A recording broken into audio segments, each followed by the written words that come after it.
Selamat malam Bapak Ibu yang dikasihi Tuhan. Shalom. Ya, selamat datang di rumah kediaman Bapak Margono di sini untuk bersama-sama kita akan membangun ibadah syukur keluarga besar Bapak Margono dan mengenang saudara kita atau cucu dari Bapak Margono, yaitu saudara Thomas, di mana 40 hari yang lalu telah dipanggil Tuhan. Dalam ibadah kali ini kami juga mengucapkan terima kasih kepada mungkin tamu atau PWK di RW 1 sini yang hadir pada malam hari ini. Selamat datang, selamat mengikuti ibadah syukur pada malam hari ini. Dan ibadah pada malam hari ini akan dilayani oleh Bapak Pendeta Sinung Mawanto. Sebelum kita mulai ibadah pada malam hari ini, kami beri kesempatan kepada keluarga, mungkin ada yang mau disampaikan, kami persilakan.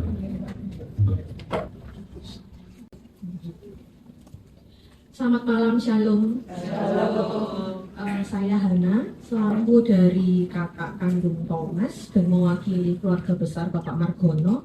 Saya mengucapkan terima kasih atas segala dukungan dan perhatian dari kehadiran Bapak dan Ibu warga Jemaat GKJW Manungan, dan juga untuk KPPWJ dan juga untuk PWKK RW 1 dan untuk semua tamu yang sudah boleh datang pada malam hari ini. Pada malam hari ini mungkin saya tidak akan memberikan sambutan, namun saya ingin menyampaikan bukti cinta kasih Tuhan yang sudah Tuhan beri buat saya di tengah-tengah saya melewati duka cita dan perasaan yang mungkin nggak bisa saya sampaikan gitu ya, karena memang untuk saya pribadi itu cukup berat. Mungkin dari beberapa bapak ibu yang membersamai saya pada waktu kedukaan, mungkin ada yang tahu persis gitu ya setiap hal yang sudah saya lewati sampai dengan hari ini.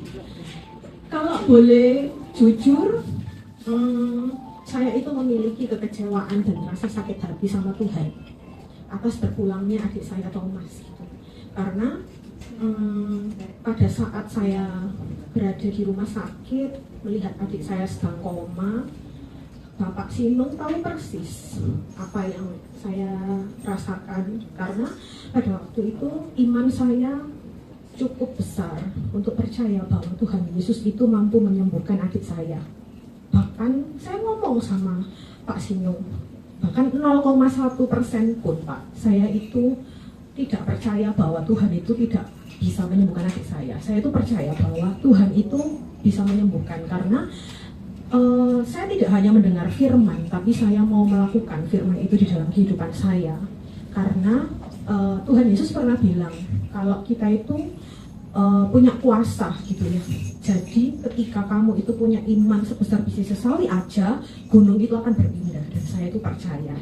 Dan di tengah-tengah keluarga saya yang pada waktu itu juga mendengar setiap informasi yang disampaikan dokter setiap hari, saya itu adalah satu-satunya orang yang cukup menguatkan keluarga saya bahwa iman kepada Tuhan Yesus itu tidak boleh 90%, tapi harus 100%. Tapi ternyata Tuhan Yesus berkata lain. Adik saya dipanggil sama Tuhan, dan itu adalah kenyataan yang cukup amat berat untuk saya hadapi pada saat itu, karena saya memang sudah ditinggal sama kedua orang tua saya saudara yang paling tua, saya tinggal bersama opa dan tante saya yang sangat mencintai saya.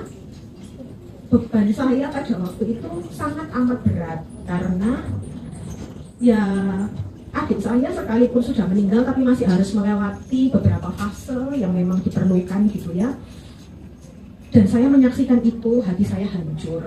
Saya kecewa sama Tuhan, saya marah sama Tuhan. Saya ngomong sama Tuhan begini, Tuhan, kemana perginya doa-doaku?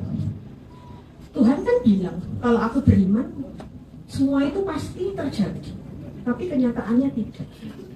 Seberapa besar sih dari antara kita semua yang ada di sini, ketika kita diperhadapkan dengan suatu keadaan yang mungkin menyakitkan, seberapa besar daripada kita yang masih tetap mau percaya dan berserah sama Tuhan? Rasa kecewa itu pasti ada. Bahkan ketika saya ke gereja, saya nyanyi, itu mulut saya itu tidak bisa nyanyi. Saya setiap kali mendengar cuplikan-cuplikan di media sosial tentang firman Tuhan, hati saya itu beku. Saya benar-benar tidak percaya sama Tuhan. Saya sakit hati, saya kecewa, saya marah, saya menganggap bahwa Tuhan itu tidak ada. Karena Tuhan tidak memperhitungkan sama sekali iman percaya saya. Pada saat itu yang saya rasakan. Sampai pada suatu momen, sampai suatu keadaan, Tuhan itu pribadi yang lemah lembut. Tuhan itu pribadi yang penuh kasih. Dan saya itu mengalami Tuhan itu hadir dalam keretakan hati saya yang mungkin orang lain atau keluarga saya yang lain tidak merasakan seperti apa yang saya rasakan. Karena ketika saya nangis, itu nangisnya nggak di depan banyak orang. Saya nangisnya itu ketika saya sedang sendiri, ketika saya mandi di kamar mandi itu saya nangis. Dan suatu momen gitu ya, Tuhan itu ngomong sama saya. Saya tuh ngomong sama Tuhan, kalau memang Tuhan itu mau ngomong sama saya, mau interupsi saya menyediakan ruang hati saya untuk Tuhan itu ngomong sama saya. Terus akhirnya firman Tuhan itu datang kepada saya. Tuhan Yesus itu ngomong sama saya. Maaf Kak Sinung kalau saya harus buka firman Tuhan. Kalau bawa Alkitab boleh dibuka sama-sama ayatnya di Kejadian pasal 15 ayat 12 sampai 14. Kejadian pasal 15 ayat 12 sampai 14. Menjelang matahari terbenam, tertidurlah Abraham dengan nyenyak, dan turunlah meliputinya gelap gulita yang mengerikan.